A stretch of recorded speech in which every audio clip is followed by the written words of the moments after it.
Yeah, and it's Italy and Canada that are going to have to go slow from here. NorthStar Canada have been on fire today, but they need a good start. USA a better position towards the top of the screen this time, and out the back it's Rolex timing that's going to be totally crucial here. See, middle of the line, the Rolex pole predictor 6 on Canada. It's Italy in the middle of the line. Emirates GBR, but Pierre on board France again. He's going to thread the needle. Watch for that learn to turn white. And a great start for the Americans. Perfect time for Taylor Canfield to get to that line on time, but it is France once again the winners of race number 1, and they figured it out. Quentin Delapierre very aggressive in that box in the first 3 races, and this time it pays off again like race 1 as they approach Mark 1, and it will be the French that will have the lead. Yeah, great work there. The US team are going to slide around the outside. They've got a good position here. They haven't got the right of way, though. They're going to have to go all the way into the boundary to get space. Blackfalls are giving himself a chance now, and look how tight it is in the pack. Mubadala Brazil, good call moving away early here, and expect New Zealand to decide to turn early as well. France are your Rolex sprint leaders, and here we go. All right, Hannah Diamond, whose position do you like best? Well, I think the French are positioned really nicely. Biggest change from the last race, I think the wind's definitely picked up. They're sailing much further down the ladder lines, and you can see the water's much darker where they've got more wind there. Yeah, breeze looks good there. And I think what's interesting here is NorthStar Canada are going to maneuver, and they're going to come back at the US. They're going to really pressurize USA's next maneuver, so it will be tight at the bottom here as we see the Oracle Cloud giving us the live speeds there. We see France are quick, no surprise. They're out in front in clear wind. The United States are going to have a tough call to make coming into gate 2. They need to nail this maneuver now. Canada turn, New Zealand turn and get a bit loose. It's all about accuracy in these last few meters to gate 2. Need to be faster. US stick the maneuver well there, Todd. So Taylor Canfield now sits in 3rd place for US SailGP, a team desperate in need of a win or a top 3 finish. It is France, though, that opts for the right-hand side. NorthStar Canada follows them, and US SailGP just ahead of the Blackfalls, the Kiwis, with the Aussies right behind them. Oh, the Americans! Oh, the US team, they've had an absolute howler on that bottom roundup. They got too high, they got loose, they parked it. Somehow Burling and the Blackfoils managed to miss around the outside. The Australians went flying around the outside of them, and they're now going to be way at the back of the pack again. It's getting loose with this breeze filling in. Very limited, just kind of going. So the Americans were sitting in 3rd, and they absolutely come to almost a complete stop. They are now dropping back to 8th place. Meanwhile, on the other side of the course, it is Spain and Mubadala Brazil having their own little battles. We go back and look at this one more time, Stevie. Just when you thought they've turned the corner, this is going to be a big moment, what happened? Yeah, hard moment on the flight control there. Hans Henkeny's in the right-hand screen, and as they turn out, they just get too high, and they don't control the timing. Not enough horsepower going in on that wing to sheet it back in. It gets real high, real loose. They actually do a good job getting the wing there, but they just get too high, slip sideways massively, lose all the grip on the foil, and that's just so much discipline at their back. It's a great start. They were 3rd place, they're 11th. Mistakes hurt you so badly, and that's just opened the door now for teams like Spain, teams like Australia. They take hold of that opportunity, and the Blackfoils, they're showing in 3rd right now. Good move for them. They need a big race here. Possibly looking at a 4th different winner in 4 races. It was France, Canada, and Spain winning the first 3. Will it be Australia? Will it be New Zealand coming through to get a win here? They look best positioned right now, Hannah, from this perspective. Yeah, they look really nicely positioned, and we know that they can sail the boat really well, so it's going to be about choosing the right strategy. This gate at the top, I think, is going to be critical because the fleet is still really compacted, so who can find space and the shortest distance around the course? All right, we go down on the course. Lisa Darmanin has the best view. Lisa, where's the pressure? Where do you want to be, and which side do you think they're going to opt for? Well, the wind has picked up across the course. I actually think before it wasn't very good to go out to sea away from the shoreline, but I think right now there is pressure out there, so I expect the French to turn right here.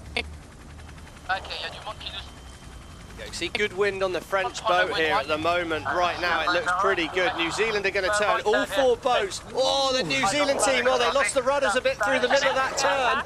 That was a poor manoeuvre. I think they'll be able to recover quick enough. Yeah, look, they're up and foiling again, no problem. They're going to be clean, but now it's Spain are going to be the first boat to manoeuvre away. Australia have got to be sure they're ahead. Oh, it's tight in the back, yeah. Spain are going to be the interesting one. See how Spain do relative to New Zealand and Australia here to see where the gain is on the racetrack. Yeah, with the Kiwis coming off the foil there, it caused the Australians to slow down like a parked car in front of them, and so Spain at full speed came in, up for the inside line. They head closer to shore, but it's still France out in front, the winners of race number 1. Canada in second, the winners of race number 2. Yeah, Spain were over 80 kilometers an hour out of that turning there with the left turn. It's going to be New Zealand and Australia with the right of way. NorthStar Canada here, they've got the right of way here, but they've got a little bit of work to do if they can hope to catch the French. I think for them now, this late on in the race, they're going to just try and keep it simple, hang on to a second, and end what would be a great day.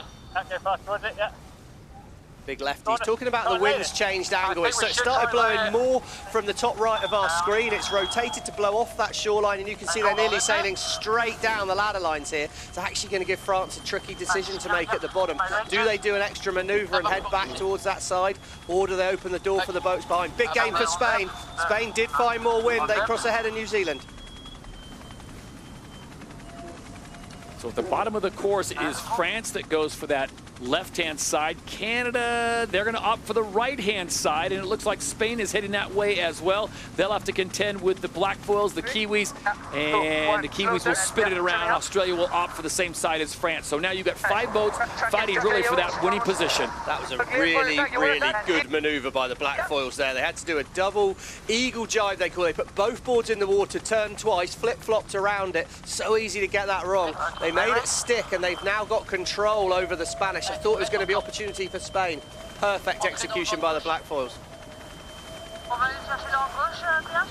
This is leg 5 of 6 in the final race of the day. They're heading up to the top of the course on the right side of your screen. Then it'll be a left-hand turn, a quick shot to the finish line, and someone's going to take the win here. And right now, it looks like France, but look at Canada closing the gap. Potentially just one more manoeuvre for Canada as well, do you think, Hannah? Yeah, it's going to be close. If we look further up the course, we'll be able to see whether they can just do one more manoeuvre, because they just need to turn left at this top mark, and that could really make the difference, because France will definitely have at least 2. So Stevie, is this something that was set up 2 gates ago, or is this just at the last gate? Yeah, exactly. That big wind shift made it a really hard. You either had to do a very hard manoeuvre like we saw New Zealand do, or take the simple manoeuvre as the French did. But the trouble with the simple manoeuvre, they saved an option at the bottom of the course, but they're going to give them an extra manoeuvre later on. It's always that compromise. You try and plan ahead, but in planning ahead, you probably give yourself a little bit of a problem later. So Canada's going to have the right of way. France are going to be on the inside. It's going to be really tight. It's all about execution of these manoeuvres here. Canada's set up. On course, France still has the lead, but this is going to be close. Remember, Canada's going to come in hot. They stay on the foil, so it'll be a straight shot to the gate for them. I made for the boy. Let's get the pace on first. Irate. You can hear the tension rising a little bit on board the Canadian boat there. I think France is far enough ahead here, Top, but they've got to stick the manoeuvre. They're going to spin in front. They're going to put disturbed air onto them. Perfect. That's a great manoeuvre by the French. Faster mode. Happy that all the can. Yes, Paul Campbell James talking about higher mode. He's talking about sailing a little bit closer to the wind. Let's sail a bit slower, but try and minimise the distance. France making an error here. Well, they've opened the door. Yeah, they have. Look at the speed. Canada.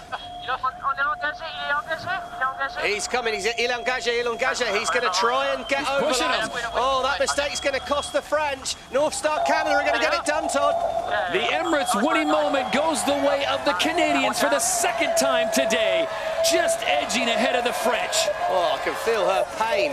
That manoeuvre there, they just got it all wrong, the French. They'd judged it so well, they'd shut the door, but they just didn't execute it properly. New Zealand come home 3rd. Australia are going to take 4th. Spain 5th. The points are going to be so tight, and a great final race for Mubadala Brazil. Marcini Grail and team there, they've held the whole race together. As we see, bottom of our screen, Emirates Great Britain off the foils, and the wheels are coming off for them at the end of today. They've not had a great day, and they're struggling to get round this with the current against them. Could be more manoeuvres to do. Don't expect to see the Emirates GBR way at the back of the pack. Oh, this is a howler for the British team. Look at that, head in the hands there, Nick Hutton. He is not happy. Over on points. Yep. Gonna get stuck on this mark. Back. Remarkably calm. We've all been there, haven't we? That's an absolute shocker. We've maybe not all been there on live TV, but that is an absolute disaster for Emirates Great Britain. Little mistakes in that thing is going to cost, and it's not been a great first day for them. They got a lot of work to do overnight. Emirates Great Britain started off in race number 1 with a decent showing in 8th place, and then a 2nd in race number 2, a 4th in race number 3. They're going to get an 11th in race number 4. So this will be difficult as Red Bull Italy comes through in 10th. And Emirates GBR still on the course. They will finish in 11th.